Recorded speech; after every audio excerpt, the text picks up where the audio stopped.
Hello, my name is Tyler Walker. I am 35 years old and currently the CEO of an electronics manufacturing company. I live in Newark, New Jersey, a vibrant industrial city where bustling streets blend with the hum of factories, the scent of smoke and dust, and the pulse of big dreams. Newark isn't as glamorous as New York, but it has its own unique character. Resilience, perseverance, much like myself, or at least like the person I used to be. I want to share my story with you, not to boast or complain, but because I believe that sometimes the deepest wounds teach us how to rise the strongest. This story begins 13 years ago, when I was just a 22-year-old full of ambition but also brimming with the kind of naivety that, looking back now, makes me shake my head with a bittersweet smile. Back then, I was the eldest son of the Walker family. Not wealthy, but not poor either. My father, Glenn Walker, was the owner of Walker Tech, a company that manufactured electronic components and circuit boards. It sounds impressive, but at the time, Walker Tech was just a small workshop tucked among the aging industrial complexes on the outskirts of Newark. Its weathered cement walls, clattering production lines that seemed on the verge of breaking down, and the smell of machine oil mixed with sweat. All of it is etched deeply into my memory. I remember when I was a child, my father would take me to the workshop. He'd point at each machine, each circuit board, and say, "Tyler, this is the Walker family legacy. One day you'll take it over." I believed him, with all the innocence of a child's heart. I admired my father, a tall, confident man with a warm, resonant voice, who seemed to hold the entire world in the palm of his hand. I wanted to be like him, to prove I was worthy of being the eldest son, the one to carry on that legacy. But when I was 22, everything changed. Walker Tech was on the brink of bankruptcy. Major contracts were disappearing, clients were turning away, and competitors were stronger than ever. My father, who had always seemed invincible to me, began to grow irritable and distant. He would sit alone in his office, staring at stacks of unpaid bills, sighing heavily. My mother, Evelyn, would quietly prepare dinner as if trying to avoid facing reality. My younger siblings, Jason, then 15, who buried himself in video games, and Olivia, 12, who spent her days dreaming of becoming a star, seemed oblivious to what was happening. I had just graduated from college and was pursuing a master's degree in electrical engineering at MIT.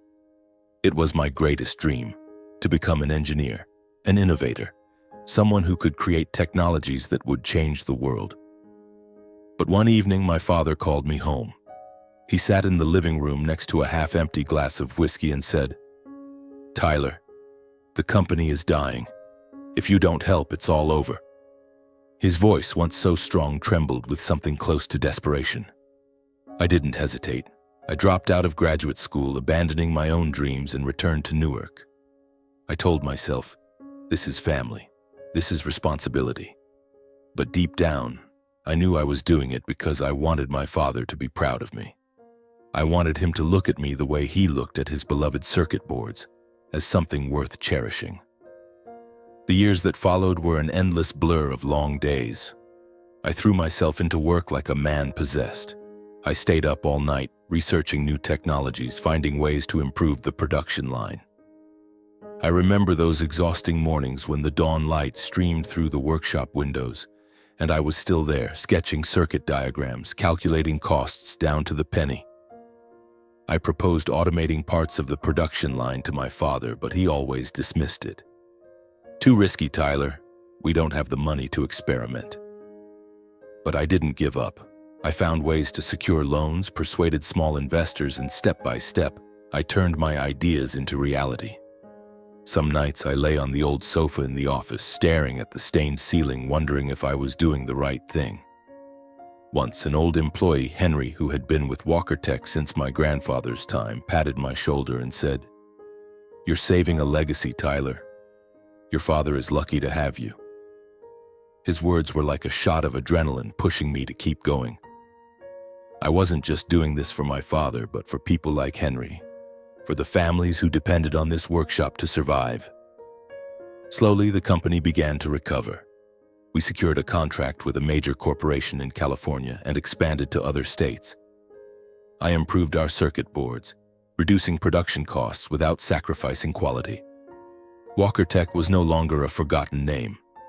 The press started noticing us, calling us an emerging star in the electronics industry.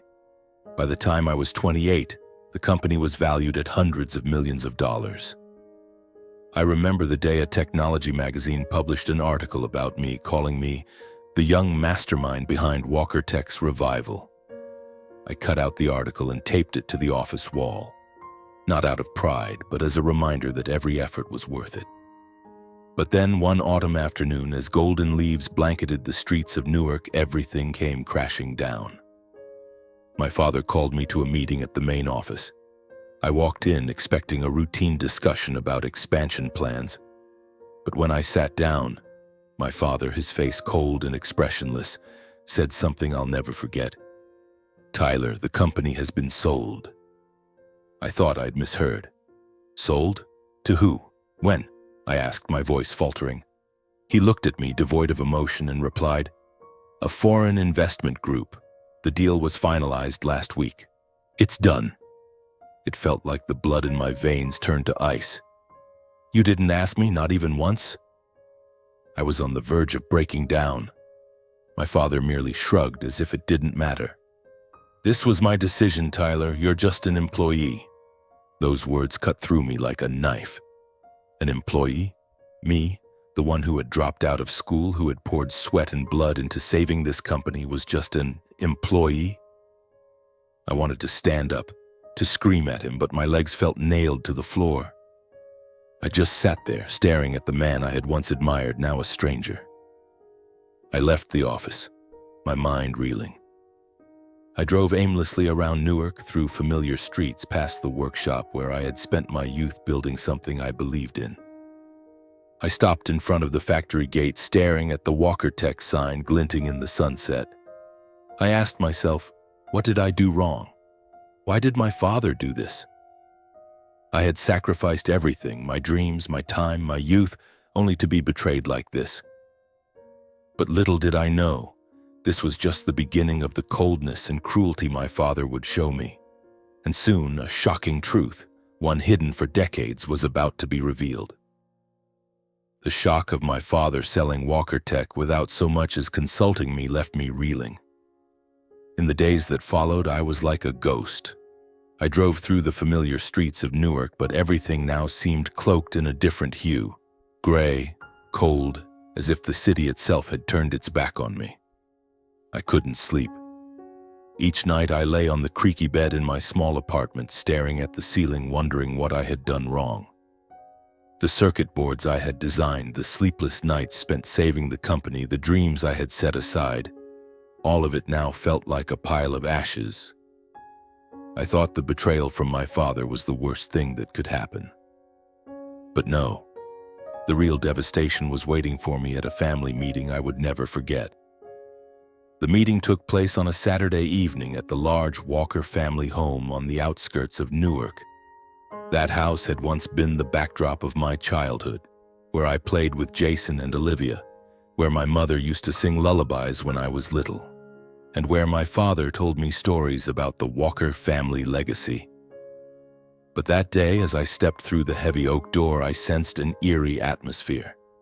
There was no laughter, no smell of the cookies my mother used to bake. Only a heavy silence hung in the air, as if the house itself was holding its breath. My mother, Evelyn, sat at the head of the dining table, her hands clasped tightly, her eyes fixed downward. My father, Glenn, sat across from her, a glass of whiskey in hand, a constant presence in these important moments. Jason, my 25-year-old brother with his disheveled hair and crumpled designer t-shirt, slouched in his chair, scrolling through his phone with a bored expression. Olivia, my 22-year-old sister, now a hot influencer with millions of followers, was adjusting her glossy blonde hair, her eyes flicking over me as if I were a stranger. No one greeted me. No one held my gaze for more than a few seconds. I sat down, trying to stay calm. "What's this about, Dad?" I asked, my voice steady but burning with an inner fire. My father took a sip of whiskey, set the glass down with a sharp clink against the wooden table, and looked at me with the same cold eyes he had the day he announced the sale of the company. "Tyler," he said, "I've decided how to divide the money from the sale of Walker Tech." My heart tightened. I hadn't thought about claiming any share of the money, but deep down, I hoped my father would acknowledge what I had done for the company over the past 10 years. I had saved it from bankruptcy. I had elevated it to new heights.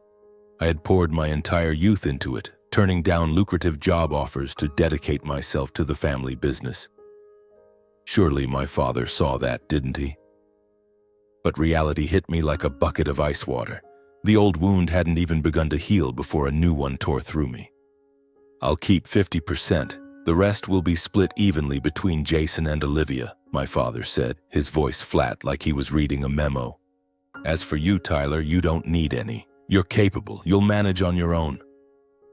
Each word felt like a hammer striking my skull. A third? Jason, the brother who only spent money on cars, parties, and lavish vacations? Olivia, the sister who lived for selfies, social media posts, and her virtual world? They who had never lifted a finger to save Walker Tech were getting a share, and I, who had sacrificed everything, got nothing? I looked at my father, hoping he'd say something more, a reason, an apology, anything. But he just took another sip of whiskey as if everything was perfectly clear. I turned to Jason. "What do you think about this?" I asked, my voice trembling with anger. Jason shrugged, not even looking up from his phone. "You're always so full of yourself, Tyler. You think you're some kind of hero, but the company was Dad's, not yours. I need the money to live. You clearly don't." My face burned with rage. "Jason, have you ever even set foot in the workshop? Do you have any idea what I went through to save the company?" I was almost shouting. Olivia let out a sharp, cutting laugh like a knife slicing through the air. "Oh, come on, Tyler, don't be so dramatic. You're always so serious, always going on about saving the company, the legacy." "Relax. You're so capable. Go make your own money. Don't be jealous of us." I turned to my mother, who had been silent the entire time. "Mom," I said, my voice hoarse, "do you think this is fair? Don't you have anything to say?" My mother looked up, her eyes red and teary, but she said nothing. She just shook her head slightly, as if begging me not to press further. Her silence was another knife slicing deep into my heart. I had hoped she would stand up for me, say something to defend me the way she used to hold me when I was a child. But no, she just sat there, powerless and distant. I shot to my feet, the wooden chair screeching against the floor. "Dad," I said, staring straight at Glenn, "why? I did everything for this family, for this company. Why are you treating me like this?" My father set his whiskey glass down, harder this time, the sound ringing like a warning. He stood up, tall and imposing, just as he had been when I was a child, when his presence alone commanded my awe. But this time his eyes weren't just cold, they were filled with contempt. "Tyler," he said, his voice slow, each word carved to wound, "I've treated you better than you deserve. Do you know why? Because you're not my son." Time seemed to stop. I could hear my heart pounding in my chest, but every other sound, the hum of cars outside, Olivia's muttering, Jason's snicker, faded away. I stared at my father, searching for a hint that he was joking, that this was some sick prank. But his face was stone, unwavering. "What?" I whispered, my voice so weak I barely recognized it. "You heard me," he continued, his tone now laced with a cruelty I'd never seen before. "You're your mother's bastard. Evelyn had you before she married me.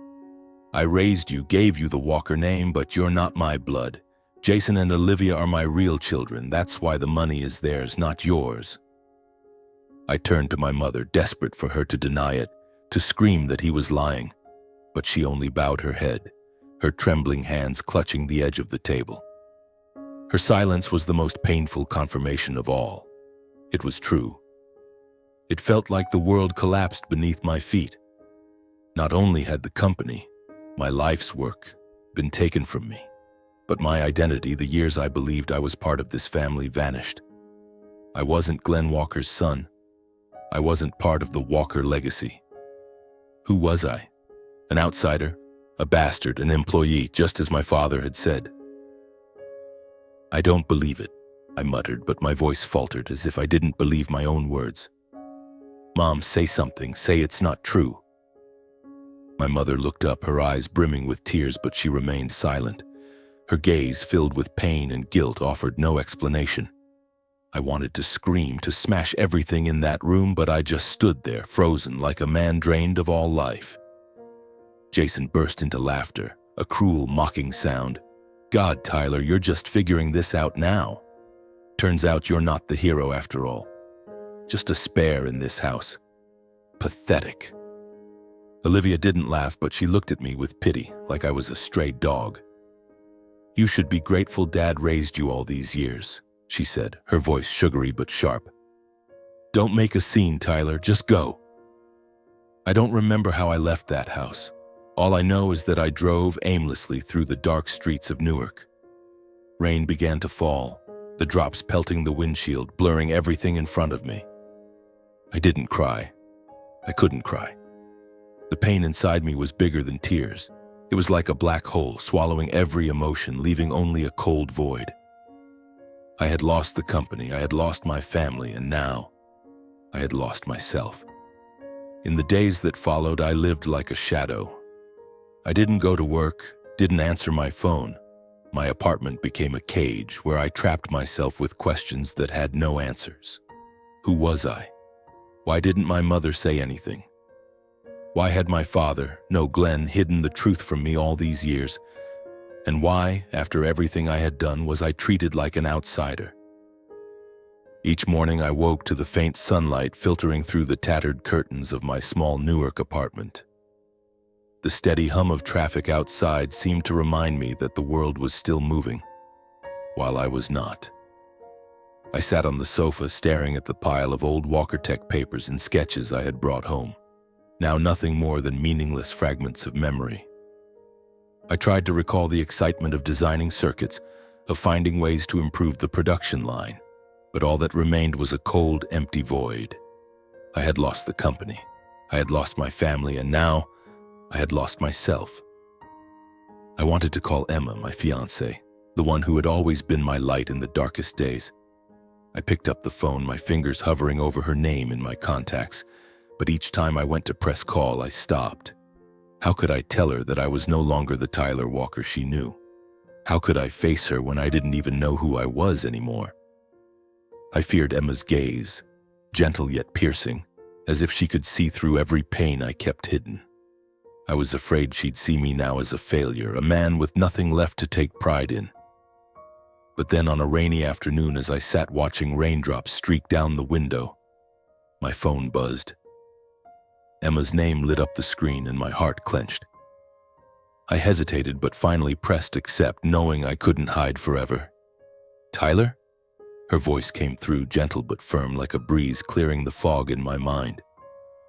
Are you okay? I've called you a few times and you haven't answered. I was silent for a moment, searching for words.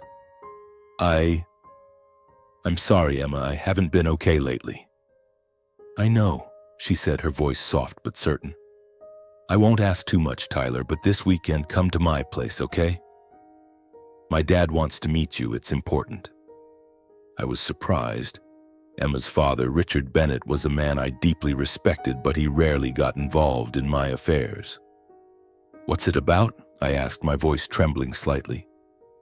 You'll see when you get here, Emma replied, and I could hear the smile in her voice. Will you come? I want to see you, Tyler. I miss you. Her words were like a balm, melting some of the ice in my heart. Yeah, I'll come, I said, though doubt and unease still churned inside me.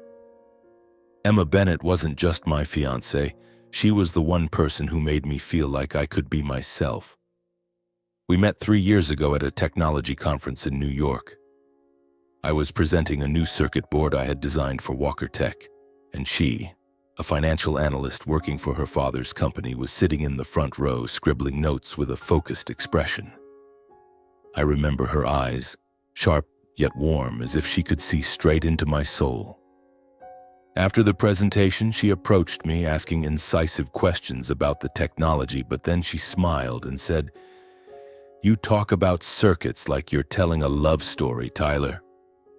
I was captivated instantly. Emma was unlike any woman I'd ever met. She was intelligent, confident, but never arrogant. She had a way of putting people at ease while commanding respect. We started dating, and I quickly realized she wasn't just a partner but a true companion, the only person I could share everything with, from my wildest tech ideas to my deepest fears. Emma knew about my family, about the pressures I faced at Walker Tech. She would sit for hours listening to me talk about sleepless nights, arguments with my father, and the dreams I had set aside. She never judged, only listened, and sometimes she'd hold my hand and say, "Tyler, you don't have to prove anything to anyone. You're already incredible." But now, after everything that had happened, I wasn't sure if I was still incredible in her eyes. I feared that once she knew the truth, that I wasn't Glenn Walker's son, that I had lost everything, she'd see me differently. Still, I went, because Emma was the only thing I could hold on to. That weekend, I drove to Emma's house in Montclair, an upscale neighborhood not far from Newark. The Bennett family home sat at the end of a tree-lined street, its manicured lawn dotted with vibrant red roses blooming under the sunlight.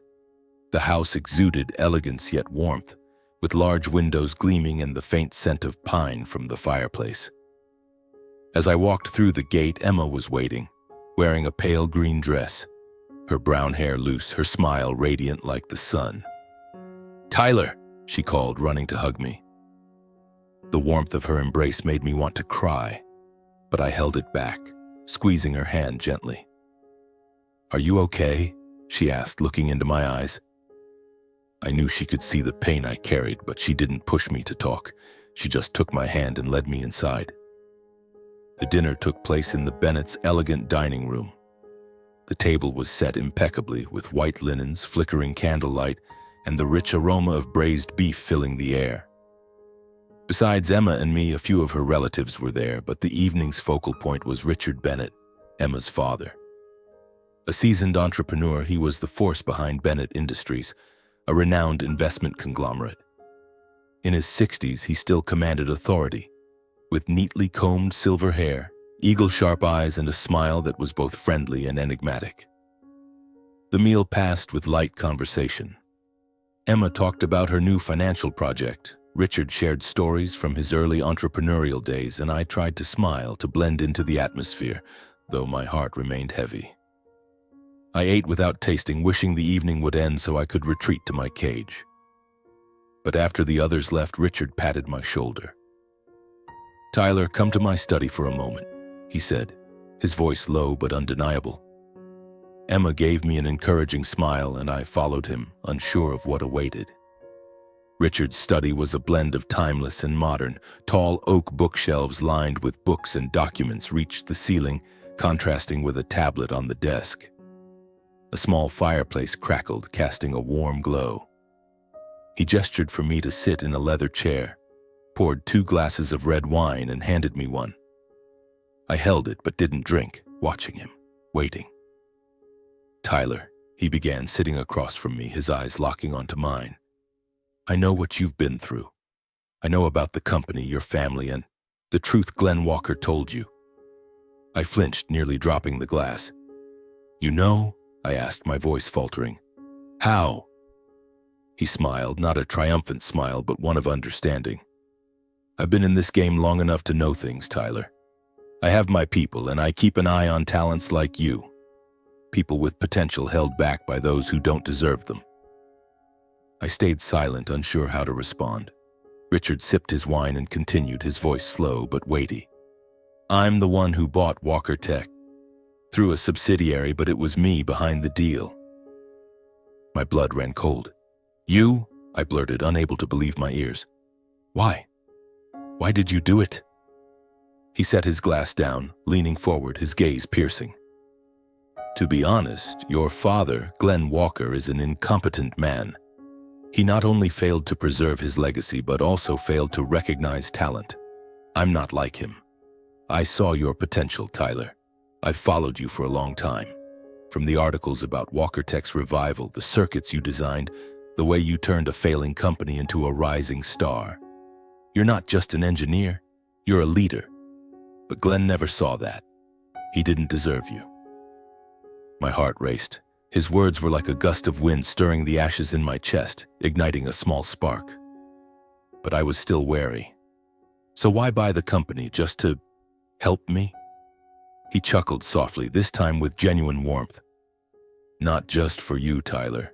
It was a good deal, but I bought it because I knew you were the soul of Walker Tech. And I didn't want to see that soul buried. He stood, walked to the desk, and placed a folder in front of me.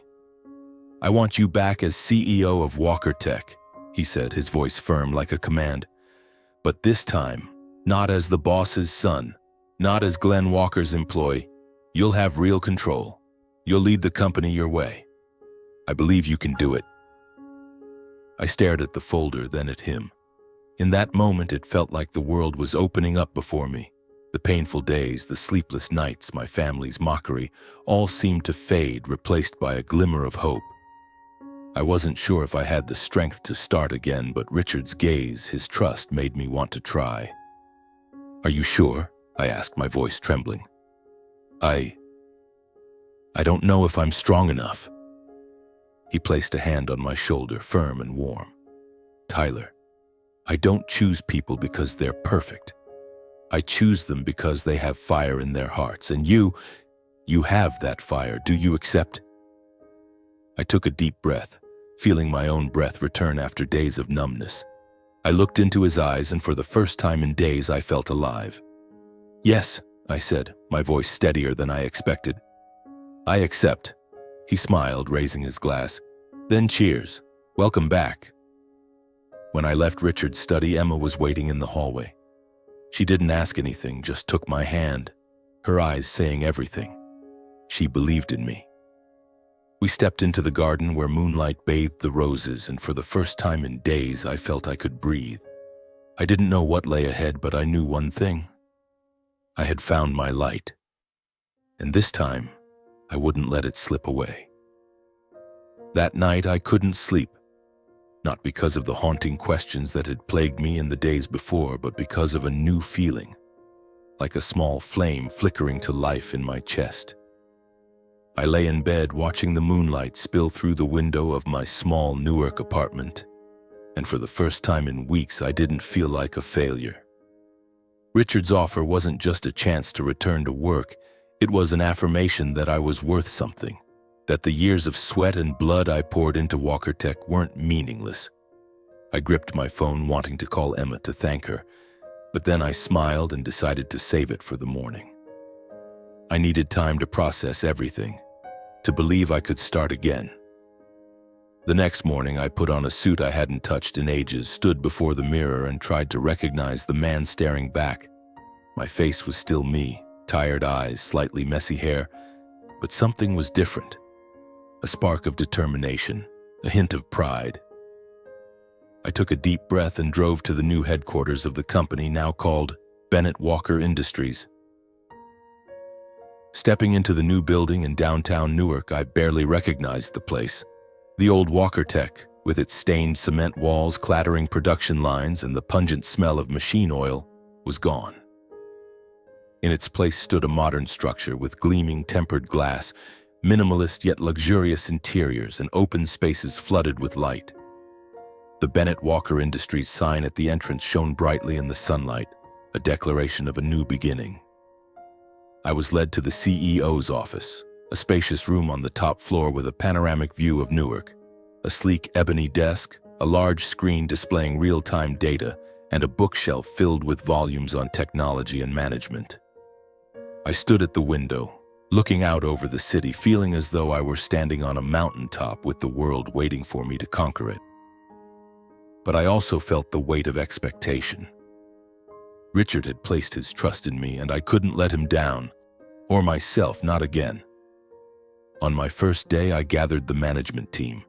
Some were familiar faces from the Walker Tech days, like Hank, the veteran engineer who had once patted my shoulder and called me the company's hope.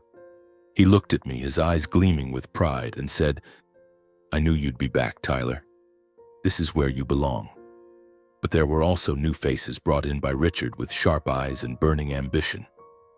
I knew I faced a daunting challenge, not just leading the company, but proving I deserved this role. I started by restructuring the entire operation. The old Walker Tech had performed well, but it was held back by the outdated mindset of my father, no, of Glenn.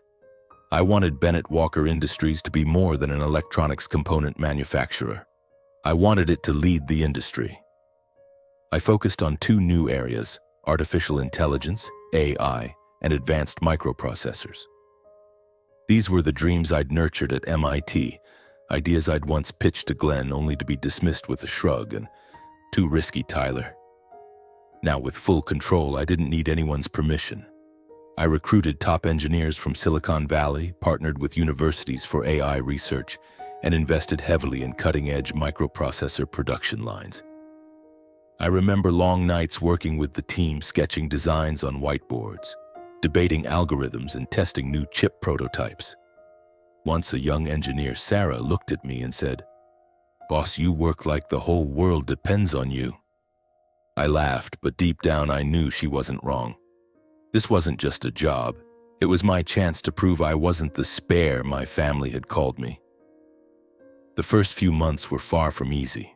We faced countless issues: technical glitches in the new chip designs, skepticism from investors about my ambitious plans. Some days I felt drained, tempted to give up. But then I'd recall Richard's steady gaze, Emma's encouraging smile, and I pressed on. I wasn't working to prove anything to the Walker family anymore.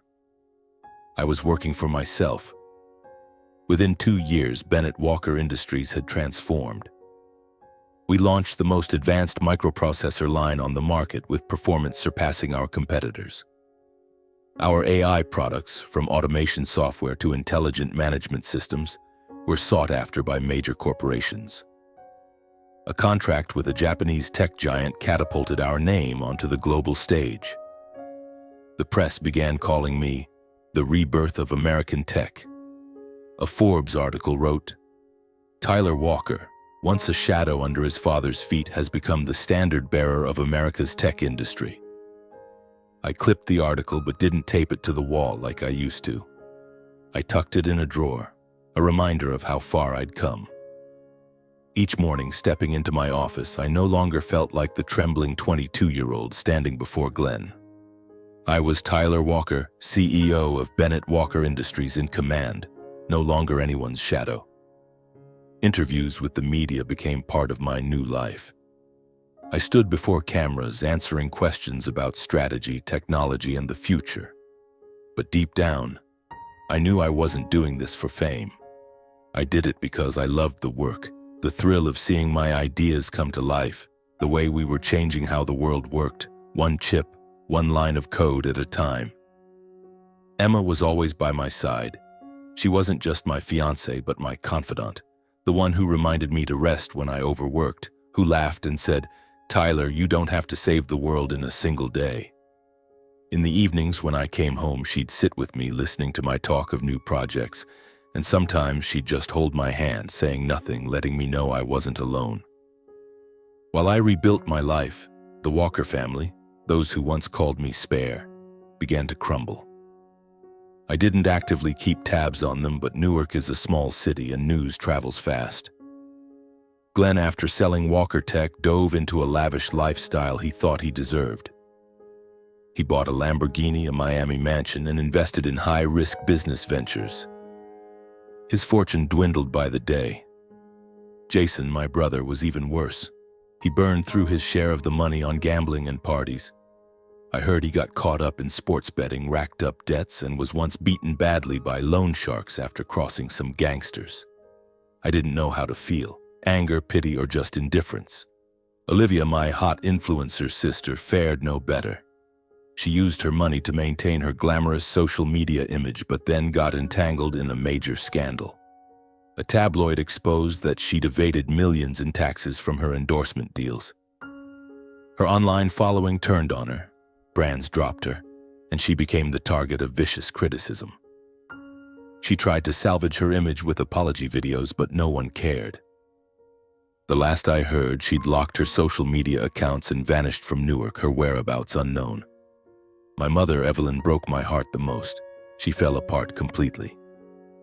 I heard she rarely left the house, her health deteriorated, and she was frequently hospitalized for heart issues. An old neighbor once called me, saying she saw my mother sitting alone on the porch, staring into the distance as if waiting for something that would never come. I wanted to visit her, to ask why she stayed silent when I needed her most, but every time I thought about it, the image of her bowed head at that family meeting resurfaced, and I couldn't bring myself to go. The Walker family, once everything to me, was now in ruins. I didn't feel triumphant, but I didn't feel sorrow either. I only felt a strange detachment, as if they belonged to another life, another Tyler. I had once lived to please them, to prove I was worthy of being part of the family, but now I lived for myself. Each day at Bennett Walker Industries was proof of that. I led my team with a new conviction.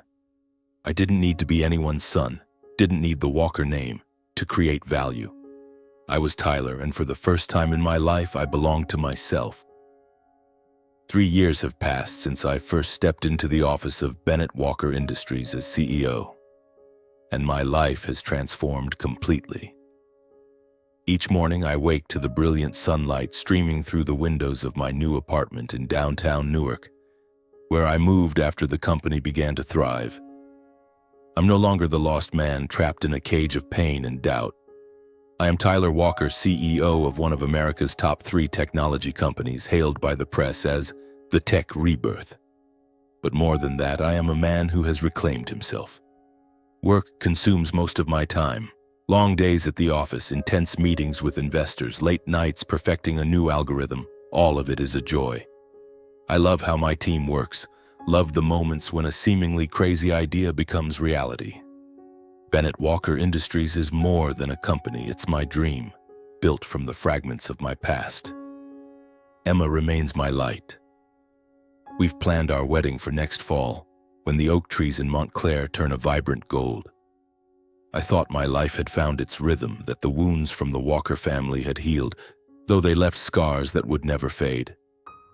But then one day the past came knocking. That morning started like any other. I arrived at the office early, sitting before the large screen, reviewing reports on the new microprocessor line we were about to launch. The office buzzed with energy, the clatter of keyboards mingling with the laughter of engineers. I was approving a plan when my secretary, Lisa, knocked on the door. "Mr. Walker," she said, her voice hesitant, "there's someone here to see you. She says she's your mother." My heart skipped a beat. My mother? Evelyn? I hadn't seen her since that fateful family meeting when she bowed her head, silent in the face of Glenn's cruel truth. I had tried to erase her from my mind, to forget her guilt-ridden eyes, but now she was here, in this building, where I had rebuilt my life. "Let her in," I said, my voice dry. Lisa nodded and left. I stood, adjusting my tie, trying to maintain composure. But inside, a storm was brewing. The door opened and Evelyn stepped in. She had aged far more than I expected since I last saw her. Her once dark hair was streaked with silver, her eyes weary, framed by deep wrinkles. She wore a thin coat, her trembling hands clutching an old handbag. Looking at her, I no longer saw the mother who sang lullabies to me as a child, but a broken woman, crushed by life. "Tyler," she said, her voice frail, almost a whisper. Are you okay?" I didn't answer right away. I stood there looking at her, searching for some emotion, love, compassion, even anger. But all I felt was a cold emptiness. "Why are you here, Mom?" I asked, my voice colder than I intended. Evelyn lowered her head, her hands tightening around her handbag. "Tyler, I know you're angry with me. I know I was wrong to stay silent, to let Glenn treat you that way. But I'm not here to apologize. I'm here to beg you." "Beg?" I repeated, feeling heat rise to my face. "Beg for what?" She looked up, her eyes brimming with tears, but her voice held steady. "Please help them. Glenn and your siblings. They're falling apart. Glenn has lost everything, his house, his money, his reputation." Jason's drowning in debt with nowhere to turn. Olivia. She disappeared after the scandal and no one knows where she is. I can't watch my family crumble like this. You're the only one who can save them. I froze. The mother who had stayed silent when I was erased from my life's work, who didn't utter a word when Glenn declared I wasn't his son, was now standing before me, begging me to save the people who betrayed me. I wanted to laugh, but the sound caught in my throat, leaving only a bitter taste.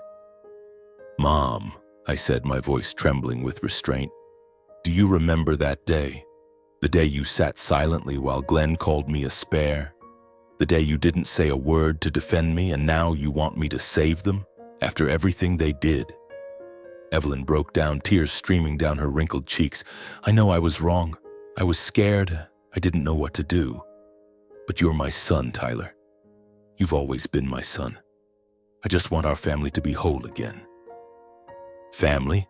I cut her off, my voice sharp. "That family never saw me as part of it, Mom.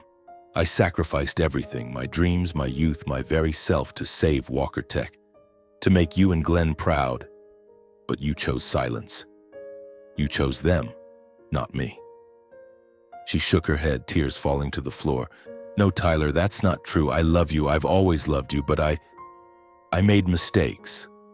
I turned away, unwilling to meet her eyes. I didn't want her weakness to sway my resolve. "Mom, I can't help them," I said, my voice calm but firm. "I gave them too much already, and they threw it back in my face. I have nothing left to give." Evelyn stood there, her shoulders shaking with sobs. My heart ached, but I couldn't soften. Not now, not after everything. I took a deep breath, steadying myself. There was one question that had haunted me since the day Glenn revealed I wasn't his son. I turned back, looking straight at my mother. "Mom," I said, my voice low but resolute, "if Glenn isn't my father, then who is?" Evelyn froze, her eyes widening in panic. She stepped back, clutching her handbag as if it were the only thing keeping her upright. "Tyler, don't ask that," she stammered, her voice trembling. "It's in the past. You don't need to know." "Don't need to know?" I nearly shouted. "You're telling me I don't need to know who my real father is, after you let me live 35 years in a lie? You owe me the truth, Mom." She opened her mouth, but no words came out. She stood there, her eyes frantic, as if guarding a secret too heavy to bear. And then, at that moment, the office door swung open. Richard Bennett stepped in, his usual calm and commanding presence intact. He wore a gray suit, his silver hair gleaming under the lights. "Tyler, I came to discuss the Japan contract," he said, but his eyes stopped on Evelyn. For a moment, time seemed to freeze.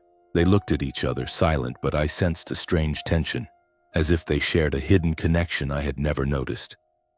"Evelyn," Richard said, his voice low, almost gentle. "It's been a long time."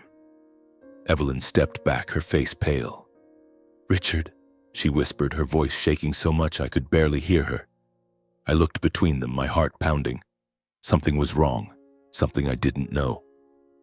"Mr. Richard," I said, trying to keep my voice steady, "you know my mother?" Richard turned to me, his eyes deep, as if recalling a distant memory. "We knew each other once, but that was a long time ago," he said evenly. My blood ran cold. "Knew each other?" I repeated, looking at my mother. "Mom, what does that mean?" Evelyn shook her head, tears streaming down her face. "Tyler, please don't ask," she said, her voice choked. "I'm begging you, don't dig into this." But I couldn't stop.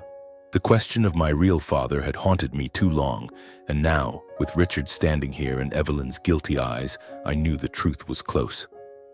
"Mom," I said, my voice trembling with emotion, "tell me the truth.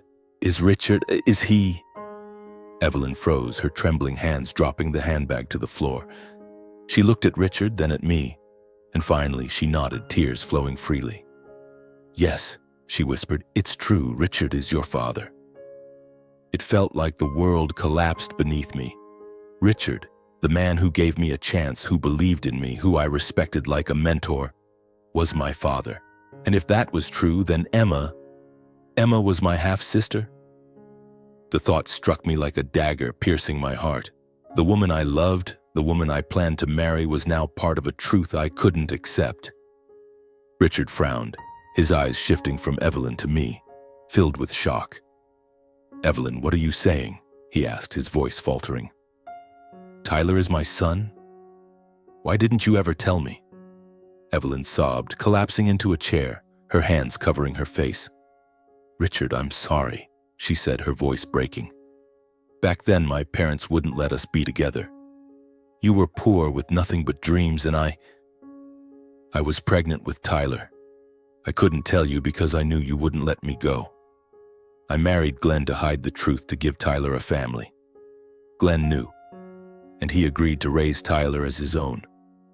I thought it would all work out. I'm sorry." Richard stood motionless, his eyes filled with pain and confusion. "Evelyn," he said, his voice low, "you kept this from me for 35 years? You let me live without knowing I had a son?" I looked at Richard, then at my mother, my emotions a tangled mess. Joy, pain, anger. I didn't know what I felt. If Richard was my father, I was the rightful heir to the Bennett empire, a legacy I never dared dream of. But it also meant I had lost Emma, the woman I loved more than anything. "Tyler," Richard said, stepping closer, his eyes brimming with emotion. "I didn't know. I swear, I didn't know you were my son, but if it's true, I want to make it right. I want to be a father to you, even if it's late." I stepped back, shaking my head. "I need time," I said, my voice hoarse. I need to process this." Without waiting for a response, I walked out of the office, leaving Evelyn and Richard behind. I didn't know where I was going, only that I needed space, needed time to face the truth that had just exploded. I was Richard Bennett's son, the rightful heir to the Bennett legacy.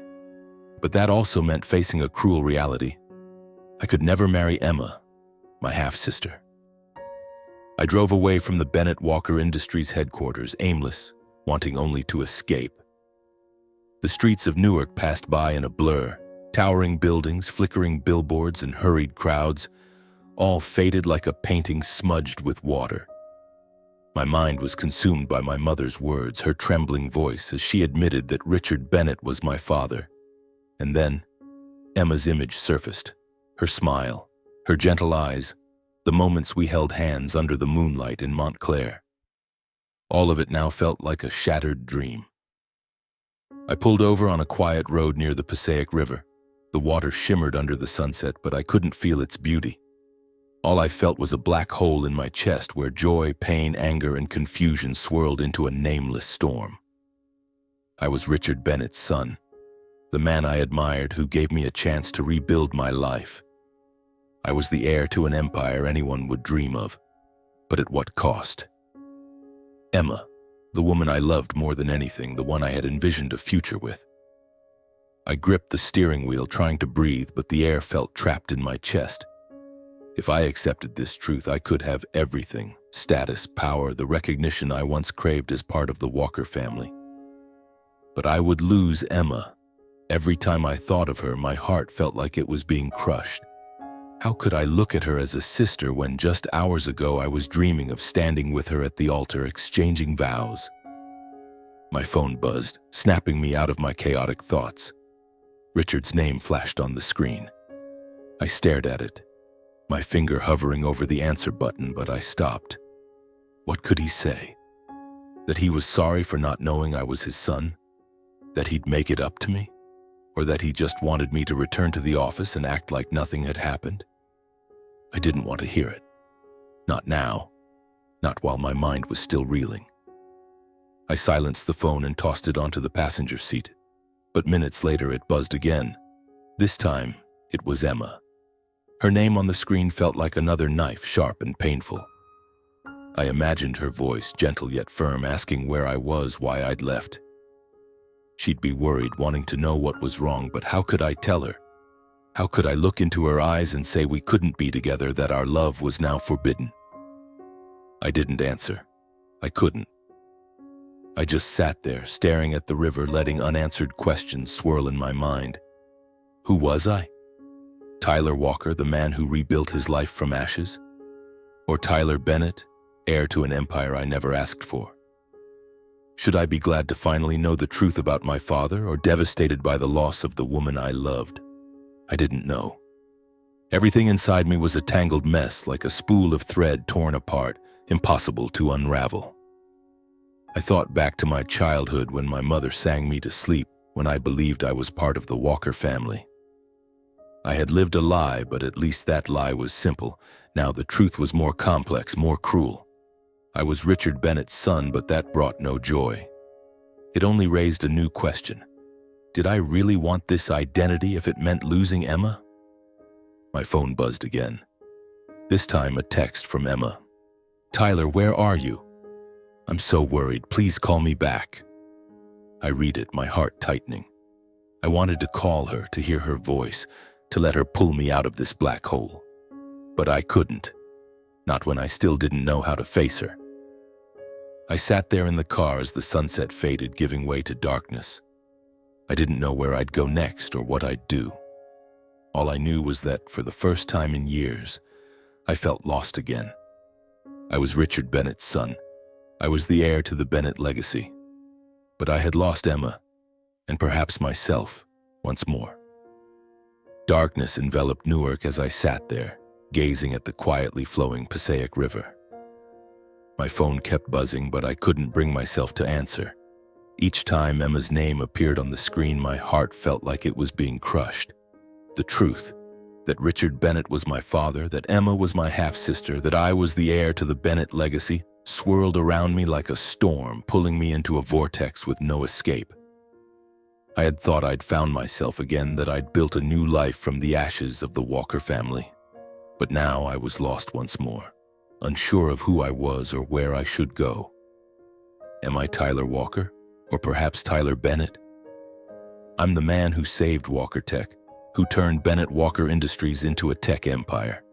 But I'm also the man who just lost the love of his life, caught between identity and his heart.